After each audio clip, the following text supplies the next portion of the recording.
In diesem Video werden wir über die langfristigen Auswirkungen einer Low-Carb-Ernährung sprechen.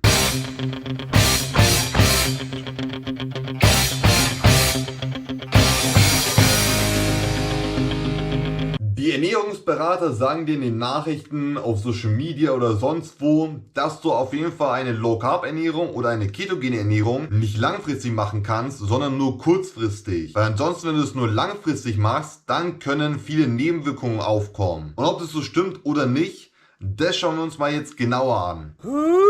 Finde ich gut. Also zuallererst, was erstmal geklärt werden muss, es gibt keine essentiellen Kohlenhydrate. Es gibt nur essentielle Aminosäuren, also Proteine, und essentielle Fettsäuren, also Fette. Also dein Körper braucht jetzt nicht Kohlenhydrate, um zu überleben. Aber er braucht auf jeden Fall Aminosäuren und Fettsäuren, um zu überleben. Weil wenn er keine Aminosäuren und keine Fettsäuren zu sich aufbekommt, dann stirbst du.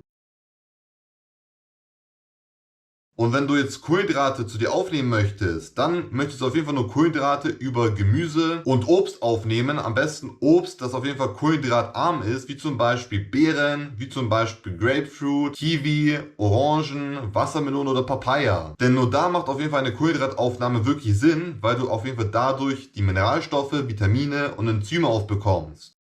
Not bad, not bad.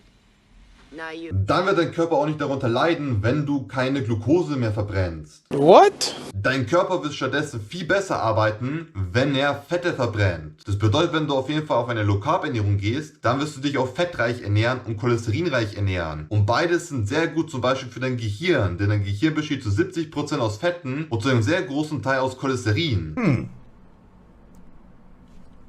Und dann arbeitet dein Gehirn und funktioniert dein Gehirn am besten, genauso wie dein Körper dann am besten funktioniert. Deswegen, du möchtest auf jeden Fall in eine Fettverbrennung gehen, damit du erstmal besser natürlich Fette verbrennst und damit dein Körper auf jeden Fall auch am besten funktioniert, damit du auf jeden Fall auch keine Heißhungergefühle bekommst, keine Hungergefühle und auf jeden Fall sehr viel Energie hast. Denn Fette sind auf jeden Fall die besten Energielieferanten, nicht nur für dein Gehirn, sondern allgemein für deinen Körper.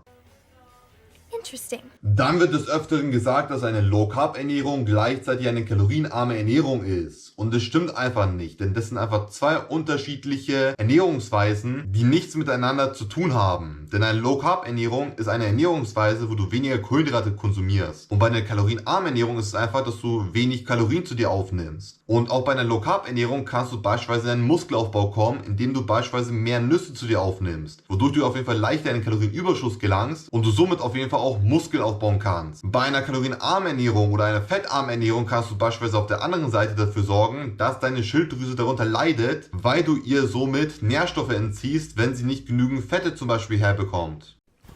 Wow. Dann wird auch immer wieder gesagt, wenn du dich Low Carb ernährst oder ketogen ernährst, dass du wenig Nährstoffe aufbekommst. Und das stimmt auch wieder nicht. Denn beispielsweise, wenn du auf eine Low-Carb-Ernährung gehst, dann isst du zum Beispiel Gemüse, auch Obst, dann auch Fleisch, dann Eier, dann Fisch, Nüsse und so weiter. Und da bekommst du auf jeden Fall alle Vitamine, alle essentielle Aminosäuren, alle Mineralstoffe, ob Magnesium, Kalium, ob Natrium, dann auf jeden Fall auch die ganzen Enzyme, sekundäre Pflanzenstoffe. Also du wirst da komplett abgedeckt sein. Also du bekommst da keinen Mangel, wenn du auf jeden Fall in eine Low-Carb-Ernährung gehst. Oder eine ketogene Ernährung gehst, bekommst du keinen Nährstoffmangel, damit das auf jeden Fall mal klargestellt wird. Dann sagen die Diättiktokraten auch, dass du nicht langfristig auf einer Low-Carb-Ernährung bleiben kannst, weil du ansonsten mehr Verlangen haben wirst nach Zucker und du dadurch auf jeden Fall deutlich leichter cheaten wirst. Aber das stimmt einfach nicht, denn das komplette Gegenteil tritt dann ein, denn wenn du dich Low-Carb ernährst, dann verlierst du das Verlangen nach mehr Essen oder mehr Zucker, dein Heißhungergefühl geht weg, du hast dann allgemein kein Hungergefühl mehr, du fühlst dich dann auch nicht mehr müde, also es geht alles dann weg, wenn du auf jeden Fall auf Zucker verzichtest. Nice. Also wenn du jetzt aber im Gegenzug eine zuckerreiche Ernährung machst, dann passiert es, dass du halt eben mehr Hunger bekommst, mehr Verlangen nach Essen, mehr so Heißhungergefühl bekommst und so weiter und so fort. Deswegen, wenn du auf jeden Fall eine Low-Carb-Ernährung machst, dann verzichtest du auf Zucker und dann gehen diese Symptome deutlich nach unten oder verschwinden einfach komplett. Dann wird auch des Öfteren gesagt, dass eine Low-Carb-Ernährung auch eine proteinreiche Ernährung ist. Und das stimmt auch so nicht ganz, denn das sind auch wieder zwei komplett unterschiedliche Ernährungsweisen. Nichtsdestotrotz ist es auf jeden Fall wichtig, genügend Protein zu dir aufzunehmen. Also am besten nimmst du so 2 Gramm pro Kilogramm Körpergewicht an Protein zu dir auf, damit auf jeden Fall, wenn du auf jeden Fall in ein Kaloriendefizit gehst, deine Muskulatur erhalten kannst oder wenn du auf jeden Fall in einen Kalorienüberschuss gehst, besser in den Muskelaufbau kommst.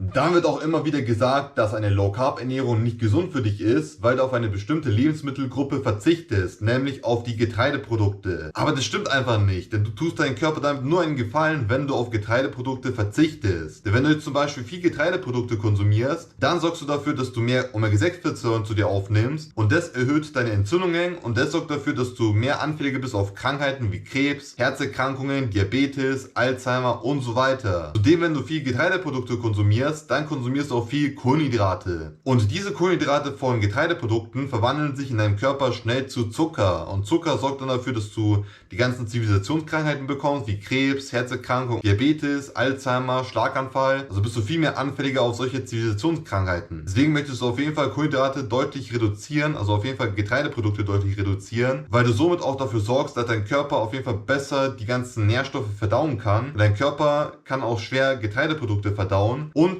du sorgst auch dafür, dass du, wenn du zum Beispiel viel Kohlenhydrate konsumierst oder viel Zucker konsumierst, dass du auf jeden Fall auch Nährstoffe schlechter aufnehmen kannst. Deswegen möchtest du auf jeden Fall in Low-Carb-Ernährung gehen, weil du dadurch auf jeden Fall auch genügend Mineralstoffe bekommst, genug Vitamine bekommst, genug Enzyme bekommst, die auf jeden Fall deutlich besser verdaulich sind für deinen Körper und die deutlich besser aufgenommen werden können als beispielsweise Getreideprodukte. Nein, doch. Jetzt kommen wir zu den Vorteilen von einer Low-Carb-Ernährung, wenn du sie langfristig machst. Yeah, baby!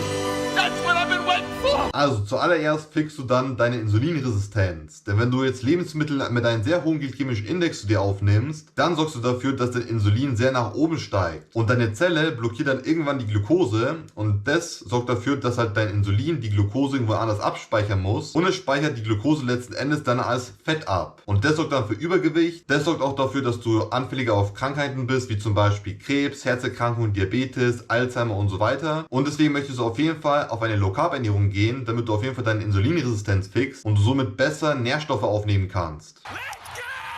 Also, wenn du auf eine Low-Carb-Ernährung gehst, dann sorgst du dafür, dass dein Insulin deutlich nach unten geht und das sorgt für einen normalen Blutzuckerspiegel und normalen Insulinspiegel. Und das sorgt dann dafür, dass deine Herzfunktion sich deutlich verbessert. Das sorgt auch dafür, dass deine Haut sich deutlich verbessert, dass du weniger Akne bekommst, dann, dass du auf jeden Fall besser Gewichte verlieren kannst, besser in eine Fettverbrennung kommst, dann, dass du auf jeden Fall auch weniger Leberfett bekommst, dass du weniger Diabetes bekommst, weniger Insulinresistenz bekommst, weniger Alzheimer bekommst und dass du auf jeden Fall deutlich bessere kognitive Funktion bekommst und dass du auf jeden Fall keine Stimmungsschwankung mehr hast, dass du auf jeden Fall auch eine bessere Stimmung bekommst und dass du auf jeden Fall nicht mehr das Hungergefühl hast oder dieses Heißhungergefühl nach mehr Zucker oder mehr Essen oder das Verlangen nach mehr Essen und mehr Zucker. Also das alles geht dann auf jeden Fall weg. Deswegen eine Low-Carb-Ernährung bringt auf jeden Fall sehr viele Vorteile, wenn du sie langfristig machst. Komplikationen entstanden, dauerten an und wurden überwunden. Gut, das war's jetzt vom Video. Ich hoffe, dass ich mit diesem Video zeigen konnte, dass wenn du langfristig eine Low-Carb-Ernährung machst, dass deine Gesundheit sich auf jeden Fall deutlich verbessern wird und dass dein Körper deutlich besser arbeitet und besser funktioniert. Und wenn dir dieses Video gefallen hat und du es als sehr informativ empfunden hast und es dir sehr geholfen hat, dann würdest du mich auf jeden Fall freuen, wenn du einen fetten Daumen nach oben auf diesem Video da lässt und mich nicht vergisst zu abonnieren, um kein weiteres Video zu verpassen. Bis dann und bis zum nächsten Video. Dein David. Und die ganzen kleinen Schwuli-Arschficker, die dann so propagiert haben, ja, scheiße, chillt euer Leben, ja, braucht nicht trainieren, bringt eh nichts.